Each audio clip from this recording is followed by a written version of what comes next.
Salut à tous, c'est Sylph. Bienvenue sur la chaîne Les Disciples du Grand Maître. J'aimerais vous parler aujourd'hui d'un fait qui nous touche tous, les uns les autres. Pourquoi est-ce qu'on n'arrive pas à être heureux dans ce qu'on fait, dans la vie?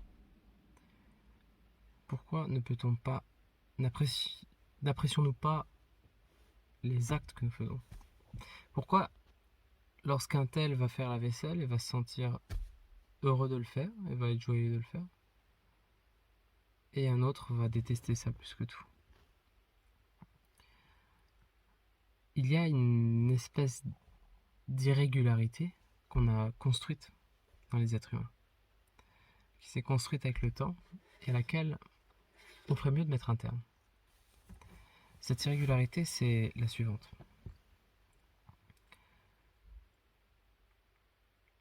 Nous vivons pour quelque chose d'autre que la vie. C'est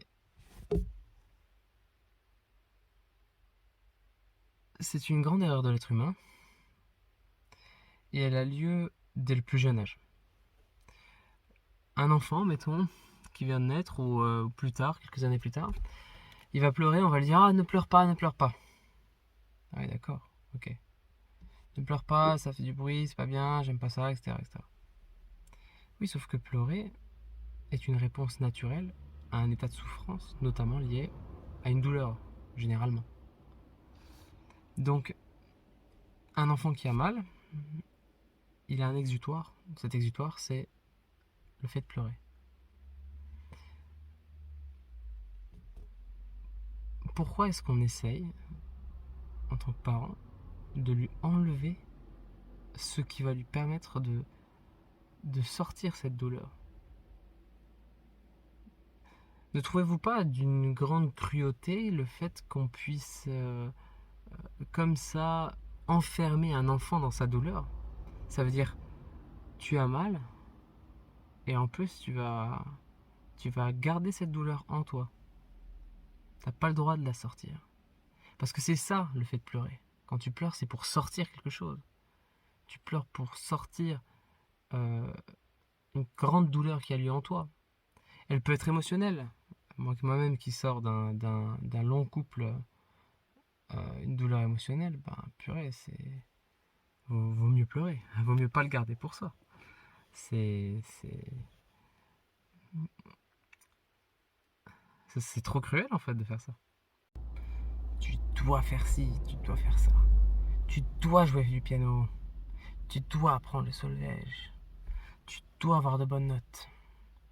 Tu dois ci, tu dois ça, tu dois machin, tu dois... etc. On passe vraiment notre temps à s'imposer des choses en dehors de la vie. Si on ne s'était pas imposé ça de cette manière, peut-être qu'on aimerait faire du piano, jouer au piano, jouer du piano, faire du vélo, sortir, tout ça, tout ça. Avoir de bonnes notes, pourquoi pas apprendre en fait à l'école. Peut-être qu'on aimerait tout ça. Seulement on nous l'impose tellement, on nous oblige tellement à le faire, de la même manière qu'on interdit à un enfant de pleurer, que ça perd tout son intérêt. On sort du spectre de la vie finalement, on sort de la spontanéité. La spontanéité.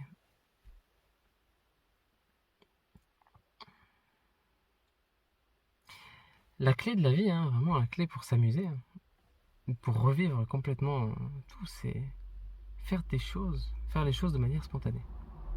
C'est-à-dire tu te poses pas la question, tu rentres dedans. Tu fais, tiens, euh, bon, si tu as des pulsions qui attentent aux, aux libertés d'autrui, enfin, comment dire, aux droits fondamentaux humains d'autrui, t'évites. Hein. Tu vas pas forcément attaquer quelqu'un dans la rue ou quoi. Mais si t'as quelque chose qui vient, t'as envie de danser, t'as envie je sais pas, de te faire un repas particulier, de ça, fais-le. sois spontané dans ta vie. Apprécie. Personne ne doit pouvoir changer ou impacter ce que tu veux être. Et bon, pour ça, il faut sortir du joug de ses parents. Donc,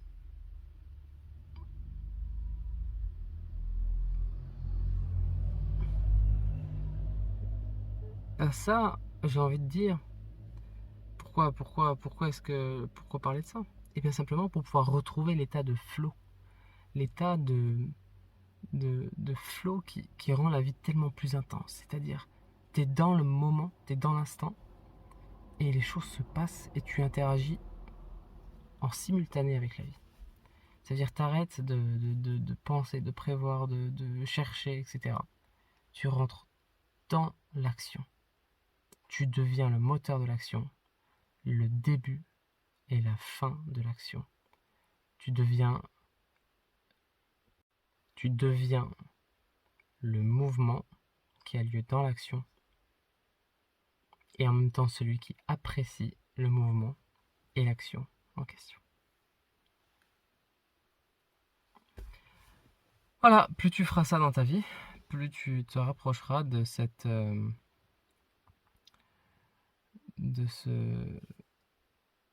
simultanéité de la naissance de l'action et en même temps de son exécution dans la vraie vie.